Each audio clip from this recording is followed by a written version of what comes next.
na maalam na ang veteranong Kapuso News anchor at mamamahayag na si Mike Enriquez matapos mamatay sa edad na 71. Ang balita ay kinumpirma ngayong Martes, August 29, 2023 sa dulo ng broadcast ng 24 oras. Taong 2022 lang nang kumalat ang balitang pumanaw na si Mike Enriquez matapos ang mahabang pagkawala nito sa GMA News program na 24 oras. Bagay na pinabulaanan noon ang kasamahan niya na Kapuso broadcaster na si Arnold Clavio at napatunayang peke lamang ang kumalat na balitang patay na si Mike nung time na yun. Noong December 2021 lang nang humingi ng panalangin si Mike matapos mag-medical leave para sumailalim sa kidney transplant. Matapos ang medical procedure, kinailangan niyang magpahinga ng 3 buwan bago bumalik sa pagbabalita. Noong March 2022 naman nang maibalik na nga siya sa mga programang kinabibilangan niya matapos ang matagumpay niyang kidney operation. Nakilala ng gusto sa GMA7 si Mike sa mga programang Saksi, 24 Oras at Investigador. Mahigit 50 years na ang karir ni Mike Enriquez pagdating sa broadcasting. Noong taong 1969, hindi inaasahan ang kanyang pagsisimula sa industriya. 19 years old lamang siya noong dinalaw niya lang ang isang kaibigang nagtatrabaho sa radyo nang biglang alukin siya nito ng trabaho. Dito na nagsimula ang kanyang karir sa broadcasting bilang staff announcer sa Manila Broadcasting Company. Mula rito ay nakapagtrabaho siya sa iba't ibang mga posisyon tulad ng pagiging broadcast reporter, news editor, program director at station manager hanggang sa maging manager ito ng medium-sized radio network. Nakapagtrabaho rin ito sa ibang radio network tulad ng Freedom Broadcasting Radio Network at Radio Mindanao Network o RMN na kung saan naging vice president ito ng kumpanya.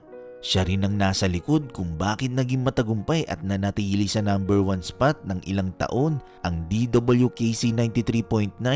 Siya rin ang boses sa likod ng Mellow Touch 94.7 signature at introduction nito. Noong 1994, lumisan si Mike sa RMN at lumipat at naging bahagi ng GMA Network na kung saan pinamunuan niya ang radio department ng GMA na nagawa niyang palakihin mula sa 4 na istasyon lamang.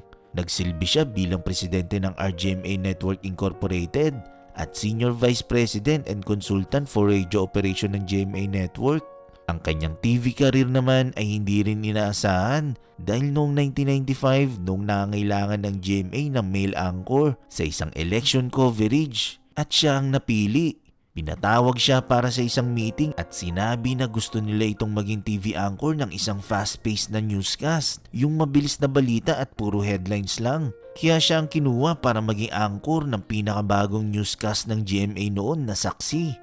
Ayon kay Mike, talagang nagulat siya nung time na yon na siya ang kinuha na male anchor sa TV. Dahil aniya, hindi naman raw pang TV ang kanyang itsura. Kahit nga raw sarili niyang nanay ay hindi makapaniwala na kinuha siya na TV anchor. Sobrang nervyos niya raw nung mga panahong yun. Mula rito ay gabi-gabi na siyang nakikita na nagatid ng mga balita na pumukaw sa atensyon ng milyon-milyong Pilipino dahil sa kakaibang estilo niya sa pagbabalita.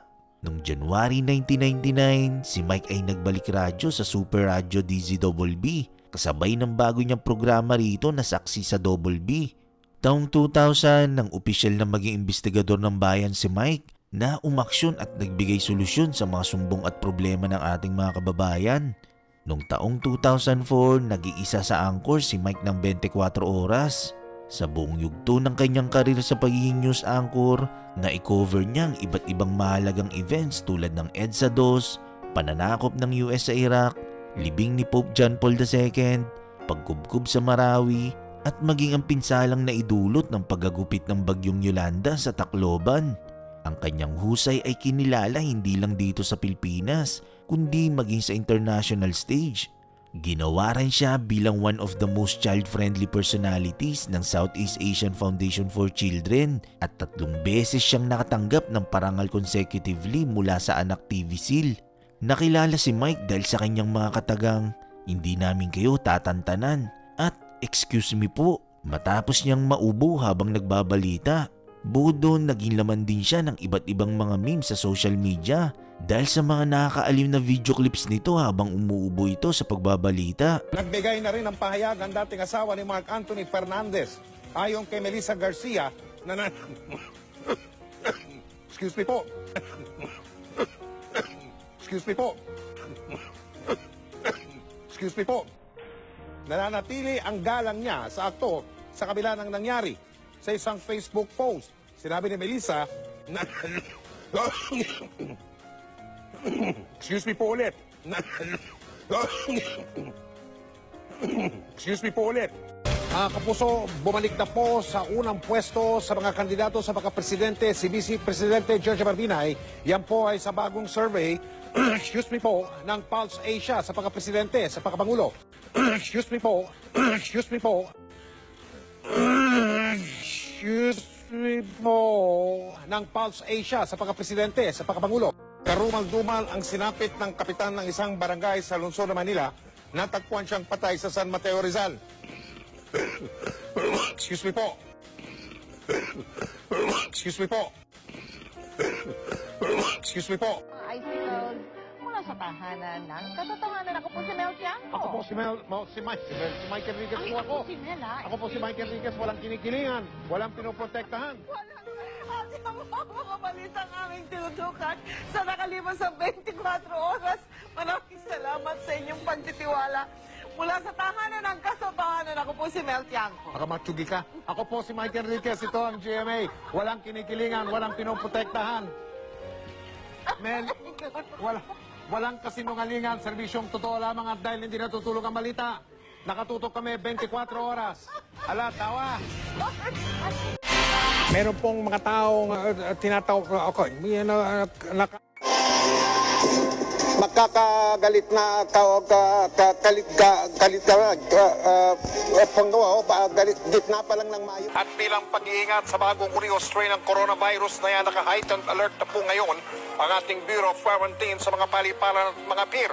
Binabantayan nila kung may lagnat ang mga pasahero pumasok sa bansa, lalo na yung mga galing sa China, kung saan galing yung bagong strain o uri. Excuse me po. Hindi po yung coronavirus.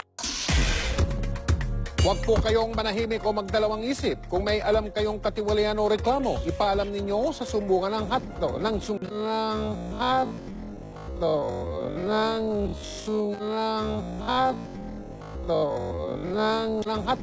sumbungan ng bayan. Narito po ang aming hotline. Ito talaga. O, alisin mo na maskara mo.